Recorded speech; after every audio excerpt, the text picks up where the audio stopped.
today's tooltip, I'll show you how to merge batch data. So if you have historic data and you want to merge them, they're identical tools, and you want to make it into a single data set and then visualize in charts, etc. There's a way to do it. So if I go to my historic data, this is all the work what I have done before. So say I've got a batch here which is very identical to the batch or this was done for the same tool type a few days ago, and I want to combine this and visualize it. So I can tick the other one and then the merge button comes up. So if I hit the button merge, these two batches actually get merged together. So it's combined into one report.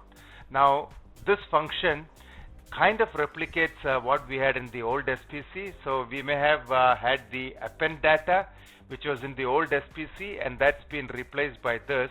And you also get, if the operator is there, his name, the machine ID, the tool file, the tool type, the timestamp. So there are several options that is available to merge batch data from one to the other, or combine this data and visualize them in charts.